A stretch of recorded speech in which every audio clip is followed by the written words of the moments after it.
Scott Dozier was convicted of 2 murders, one in Arizona and another in Nevada, where investigators found a dismembered body in a dumpster. There was no DNA to connect the crime to Dozier, and his conviction was based only on circumstantial evidence. And while he never admitted to the crimes, he also didn't argue his innocence or appeal his sentence, knowing that there wasn't a strong wrongful conviction case.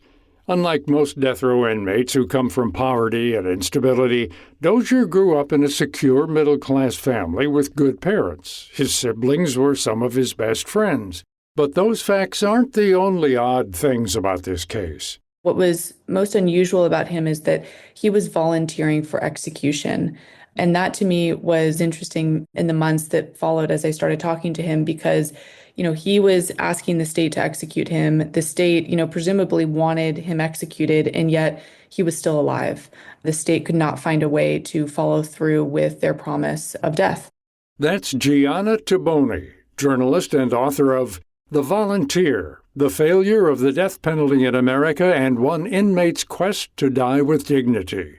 Dozier was sentenced to death in 2007 but remained alive for almost 12 more years. Surprisingly, he begged officials to expedite the process, but the state of Nevada didn't comply. Normally, these delays are due to the federal appeals process, which is lengthy and expensive but necessary to ensure that the right people are on death row. A shocking number of these high-stakes cases are ultimately overturned. But for Dozier, his execution was drawn out for a more unusual reason. A lot of these states struggle to get the lethal injection drugs needed to carry out these sentences in an effort to, kind of sanitize the death penalty or maybe make it look more humane or appear more humane. We have made lethal injection the main method of execution in this country. But what that means is that it's very hard for states to find a way to carry it out. The firing squad is much easier to carry out because you don't have to source these drugs, right? It's a gun, a few volunteers, and a few bullets. With lethal injection, it's drugs that drug companies don't want used in these executions. They want to be known as the drug company that creates the cancer cure, or the next best vaccine, or, whatever their R&D departments are really trying to put forward. And as soon as they're known as the company that is manufacturing execution or drugs that are going to be used in execution, it's just not good public relations for them. It's not what they want to be known for. But is lethal injection a more humane method of execution than, say, the firing squad or hanging? It might look peaceful and painless, but what are the risks? One thing I think folks feel is deeply inhumane about this process is that a paralytic is used. And so that paralyzes the person's body. So if they're in distress, in the middle of the execution, if they're starting to feel pain, if the stimuli is so strong that it's taking them out of this unconscious state, they can't always convey that because their body is paralyzed. So what anesthesiologists think is happening is that there's a really weak sedative that's used at the beginning, and then the body is paralyzed. And because the body's paralyzed, they can't, when the cardiac arrest drug hits, even the overdose of the sedative can cause these really painful sensations in their body. And so they may be in great distress, but they can't show it because they're paralyzed. 7% of all legal injections in the U.S. are botched, meaning the person doesn't die immediately, but instead becomes trapped in excruciating pain for minutes or even hours, while unable to move or talk. There have been cases where some of these inmates, wake up and they're saying, I can feel this. It feels like my body's on fire. In the case of Clayton Lockett, you even had 2 people, a paramedic and a doctor, involved in the execution who had a conversation about whether they should continue with the execution. But what I would warn is, in those cases, when you have these really graphic details, the public pays attention. But in the everyday execution, the public doesn't really pay attention because, the news reports are sort of like, and he fell asleep at this minute, and then 7 minutes later, or 12 minutes later, 20 minutes later, he was dead.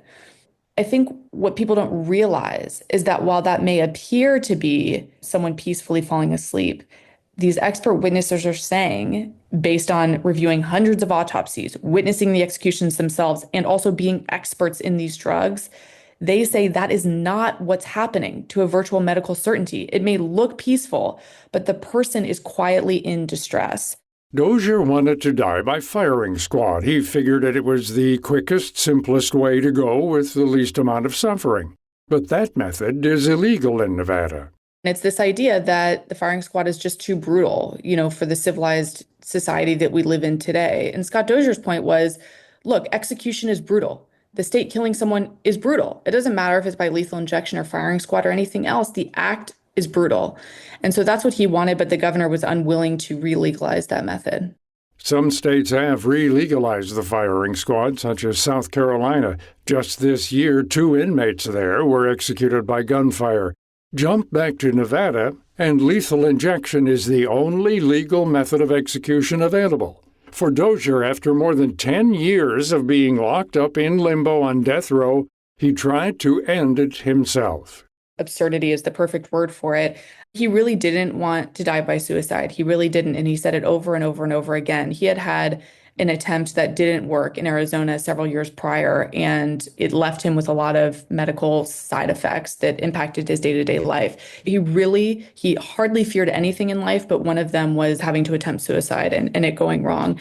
And so he didn't want to do it. He wanted the state to do it. And when you have people who are incarcerated, whose environment is so dire that they'd rather die by suicide than live another day in their cell, I think that says a lot about our criminal justice system. Dozier was placed on suicide watch, but was ultimately punished and moved to near total solitary confinement. In the end, Dozier took his own life, hanging himself with his bedsheet. While his case may seem extreme, it's reflective of the growing cracks within our justice system. Taboni says that taxpayers are paying billions of dollars for a death penalty system that simply doesn't work. Each death sentence, depending on what state you're in, costs hundreds of thousands, if not millions of dollars more than a life without parole sentence.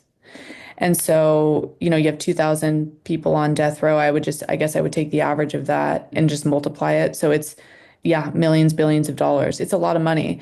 And when you think about the fact that only 15% of death sentences are ever actually carried out, 15%.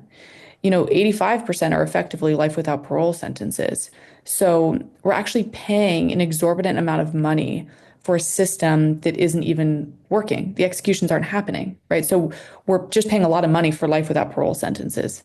Mahatma Gandhi is often credited with seeing that a nation's greatness and moral progress can be judged by its treatment of animals. But what of its prisoners? Gianna Taboni's book, The Volunteer, The Failure of the Death Penalty in America and One Inmate's Quest to Die with Dignity, is available now online and can be requested through your local bookstore. To find out more about our guest this week, visit viewpointsradio.org.